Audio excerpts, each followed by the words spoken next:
జై భారత్ జయరాజశాన్ నమస్కారాలు తెలియజేస్తూ ఈనాడు బంగ్లాదేశ్లో జరిగినటువంటి రాజకీయ అనిస్థితి,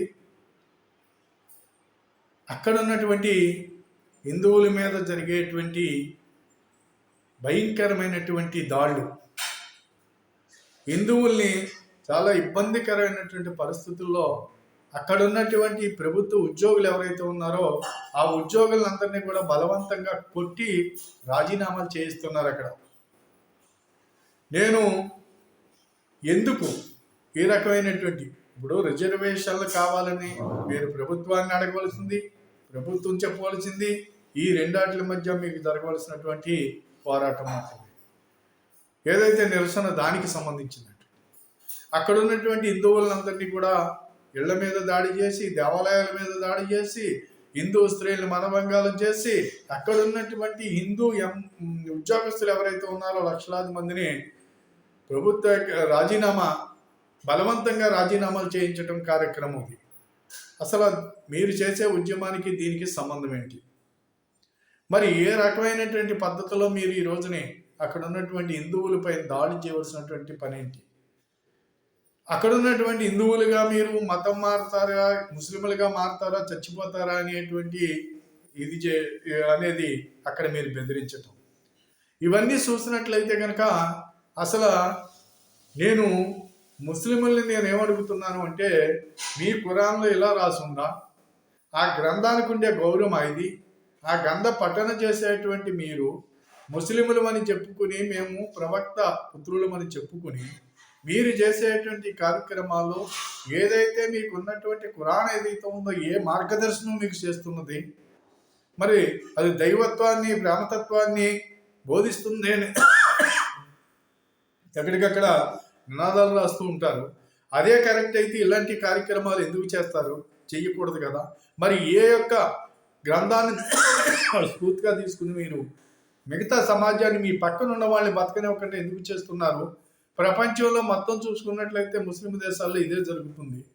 ఈ ప్రపంచంలో ఏమి సాధిద్దామని చెప్పేసి ఉగ్రవాదులుగా, తీవ్రవాదులుగా, రాక్షసులుగా మీరే కదా ఎక్కడ చూసినా.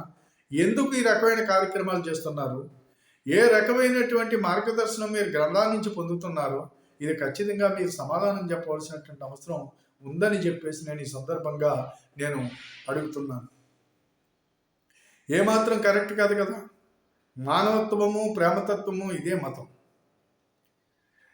మతం అనేది మానవత్వంతో కూడుకున్నది కావాలి, ప్రేమతత్వంతో కూడుకున్నటువంటిది కావాలి. ఇదేది కాకుండా సాటి మనిషిని అనేకమైనటువంటి సాటి మనిషిని చంపుకు తింటమో, లేకపోతే సాటి మనతోటి ఉన్నటువంటి జీవాలన్నింటిని కూడా చంపుకుని తింటాం. ఈ సృష్టిలో అనేక ఉన్నటువంటి జీవాలందరినీ కోసుకుని తింటం అనేది మీ పని? ఇది మాకు ఏ గ్రంథమైనా నేర్పిందా? మాకైతే భారతదేశంలో మాకున్నటువంటి భగవద్గీత కానీ, రామాయణం కానీ ఏది కూడా ఇలాంటి యొక్క విమర్శన అనేది మాకు మార్గదర్శనం చేయలేదు. అలా మాట్లాడితే మీకు ఉన్నటువంటిది హిందూ సమాజమే మీకు లోకుగా కనపడుతుందా? హిందూ యొక్క మహిళలపై అత్యాచారాలు చేయడానికి మీకు సిగ్గు అనిపించటం లేదా? బుద్ధి ఏ రకమైనటువంటి తప్పు అని మీకు అనిపించట్లేదా? దాన్ని ఏమంటారు? దాన్ని నువ్వు ఒక తల్లి కడుపు నుంచి పుట్టావే, నువ్వు ఒక తల్లికి పుట్టావు. నీ తల్లి నుంచి పుట్టినటువంటి వాడు అవతలున్న స్త్రీ కూడా నీ తల్లి లాంటిది అనేది తెలియదా? నీ చెల్లి లాంటిది అనేది తెలియదా? మరి ఎందుకని చెప్పేసి అలాంటి కార్యక్రమాలు చేస్తున్నారు? ఇది కనుక ఖురాన్లో ఉందా? మరి మీరు దేన్ని మార్గదర్శకంగా తీసుకుంటున్నారో ఖచ్చితంగా దీనికి సమాధానం చెప్పవలసినటువంటి అవసరం ముస్లిం సోదరులపైన ఉన్నది. ఇటీవల చూసుకున్నట్లయితే కనుక కాన్పూర్లో, ఉత్తరప్రదేశ్లో కాన్పూర్లో కానివ్వండి, కాన్పూర్లో జరిగినటువంటి ఒక మత బోధకుడు, ముస్లిం మత పెద్ద అతను ఒక 7 ఏళ్ల అమ్మాయిని మానభంగం చేయటం జరిగింది. రేప్ చేయబోయాడంటే అక్కడ అందరూ పట్టుకుని తన్ని పోలీసులకు అప్పచెప్పారు. సిగ్గు అనిపించట్లేదా? ఎందుకు చిన్న పిల్లల మీద మీరు అగత్యాలు చేస్తారు? ఇటీవల ఇంకొక కేసు, ఇంకా 2-3 కేసులు ఈ మధ్యలో ఇటీవల చూసాం. మరి చిన్న పిల్లలపైన అత్యాచారాలు చేయటం అంటే అసలు ఏ రకమైనటువంటి మార్గదర్శనం మీరు పొందుతున్నారు? గంధ ప్రకటన చేసేటప్పుడు ఆ గంధంలో ఏముంటుంది? ఎందుకు ఈ రకమైనటువంటి కార్యక్రమాలు చేస్తున్నారో దీనికి సమాధానం చెప్పాలి. ఇది మీకు ఏమాత్రం బాధ అనిపించట్లేదా? చిగ్గు అనిపించటం లేదా? సమాజం మీకు ప్రపంచంలో మిమ్మల్ని ఖచ్చితంగా ఎలేసినట్టే చూస్తుంది. రాబోయే రోజుల్లో కూడా ఇయే కొనసాగితే కనుక ఖచ్చితంగా ప్రపంచమంతా కూడా మిమ్మల్ని బద్ధశత్రువులుగా చూస్తుంది. మీ వల్ల అనేక మంది ప్రజలు నష్టపోవాల్సినటువంటి పరిస్థితి కూడా ఏర్పడుతుంది. కాబట్టి దయచేసి ఏ గ్రంథం చెప్పినప్పటికైనా సరే నేను అనుకోవటం శాంతిని కోరుకుంటుంది, మానవత్వాన్ని కోరుకుంటుంది. అంతే కాబట్టి ఆ రకమైన గ్రంథం కాదనుకుంటే కనుక ఆ గ్రంథం అనేది ఆ రకంగా మనకు సూచించకపోతే అది గ్రంథమే కాదు, తను దైవము కాదు.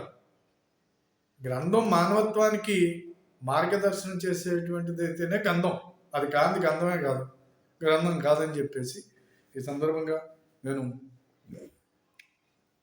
చెబుతున్నాను. బంగ్లాదేశ్లో జరిగేటువంటి అగత్యాలు ఏవైతే ఉన్నాయో ఆపు చేయకపోతే దానికి తగిన మూల్యం చెల్లించుకునే పరిస్థితి అయితే దగ్గరలోనే ఉంది. మూల్యం చెల్లించుకుంటారు గ్యారంటీగా. అంతే కాబట్టి అక్కడికి వచ్చినటువంటి జమాతీ ఇస్లామీ వాళ్ళు ఆఫీస్ ఓపెన్ చేసి రకరకాలుగా అక్కడ ప్రకటనలు చేస్తున్నారు. ఖచ్చితంగా నేను చెబుతున్నాను, ఒళ్ళు దగ్గర పెట్టుకోండి.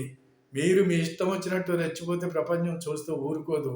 ఏదైనా మీకు ఖచ్చితంగా మీరు ఏ రకమైన విజయాలు సాధించలేరని చెప్పేసి నేనైతే చెప్పగలను. అంతే కాబట్టి విజయం ధర్మం వైపు ఉంటుంది. ధర్మాన్ని అనుసరించే వాళ్ళు ఎవరైతే వాళ్ళే విజయాన్ని పొందుతారని చెప్పి ఈ సందర్భంగా నేను మీ అందరికీ నేను మనవి చేసుకుంటున్నాను. కాబట్టి హిందువుల పైన జరిగేటువంటి అగత్యాలు ఇవన్నిటిని ఆపు చేయమని చెప్పేసి కోరుతూ సెలవు తీసుకుంటున్నాను. జై భారత్, జై హింద్, జై భారత్.